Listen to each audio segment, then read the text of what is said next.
Welcome to another episode of Inside Stuff with me, Martins Oloja.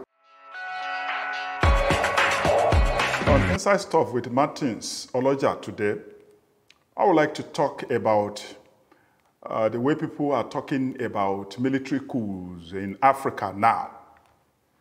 And the topic is no to another Republic of Nigerian Army. No to another Republic of Nigerian Army. I see what is going on. You see all the front pages. See what is going on in the social media. That some people who do not know history, who don't have the guidance of history, are beginning to say, let that kind of thing happen to us in Nigeria. At least we are tired of corruption, yes. We are tired of this, we are tired of that. We are not making progress. We are not doing this. We are not doing that. This is not something that we should encourage, because some of us have tasted the bad part of military rule. And it is not something that we would like to experience, and we can make bold to say this about our country. It has nothing to do with who is in power. Whoever is in power today in Nigeria because of democracy can only do what the person would like to do for 4 years. After 4 years, the person has to renew the mandate. That is not so with the military. A military rule will just rule by decrees. You will see, oh, they do some things well. What have they done well?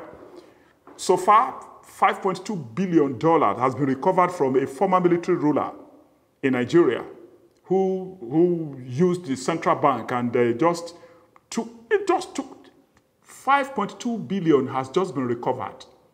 In other words, he stole more than 5.2 billion US dollars. And so many, even when we had this democracy in 1999, the president who began, President Oloja was said to have recovered some money from the head of state who handed over to him in an artful manner without making noise. But we have some facts we would not like to publish at this time. But the conclusion of the whole matter is that young ones who have not experienced tyranny, dictatorship, military rule, should not be talking about it, because Nigeria is not Niger. Nigeria is not Mali. Nigeria is not Burkina Faso. We have traveled to others. We know the structure of the economies of these small countries. Nigeria is not like that. We are talking about Gabon. A family has run that place for 56 years, from father to son, who has just completed 14 years without progress in that place. An oil-rich country, but they've run the place down. Nobody can run Nigeria down like that. Yes, we notice corruption, and we are putting pressure on a democratic government to please end corruption in Nigeria so that corruption will not end us. We can say that, we can make noise, we can do all sorts of things in a democracy. You will recall that in 2018, even an acting president, Osibajo, sacked the Director General of DSS, Directorate of State Service, Lawan Daura, for leading his men to attack the National Assembly. That was his offense, that his men attacked Nigeria's National Assembly. He was sacked. That could only have happened in a democracy. Nobody would have done that. And they said, oh, he did. He did it. That could only have happened in the democracy. That's why we use that one to warn people all the time. Democracy can be very slow, but democracy can be beneficial, and more beneficial than a military rule. Small as I am, I tested this thing in 1993. I ran out of Abuja. I was editor of Abuja Newsday, the first newspaper in Abuja at that time. We have seen the bad side of the military. They couldn't fight corruption. They were corrupt. They corrupted democracy. They corrupted everybody.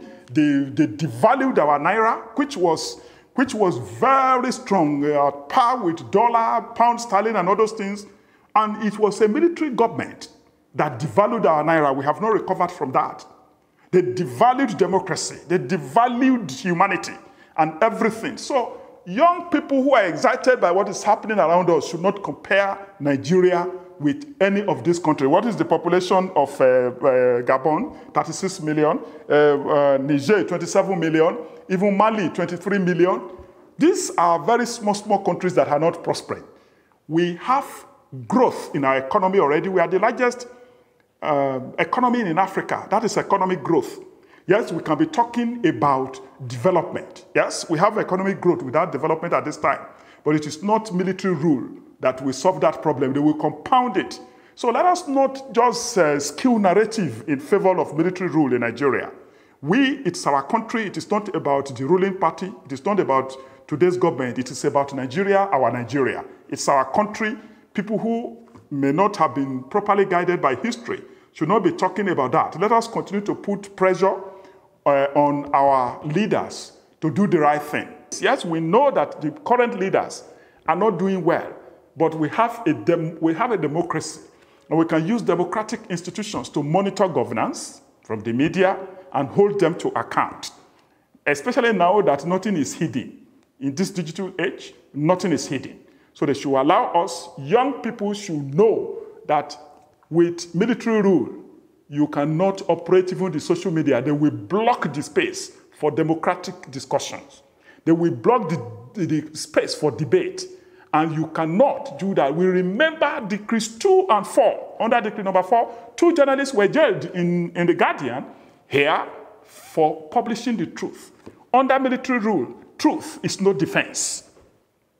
Whatever you publish may be true, but they will tell you that it has brought, it has disgraced the government, it has put government in bad light, so they jail you. They have sedition law, they have decree number 2, where truth is no defense. Democracy has been demonized, yes, but democracy is still the best way, and the most potent dividend of democracy is freedom of expression. Freedom of expression, which is for everybody, not just for the press. That is the fertilizer of democracy. You are free to express yourself, you are free to worship, you are free to associate with people, you are free. Under military rule, this cannot happen. No to the Federal Republic of the Nigerian Army. If you get this view and you want to express yourself, get to the comment section. Until we meet again next week, it's me, Martins Oloja. Bye.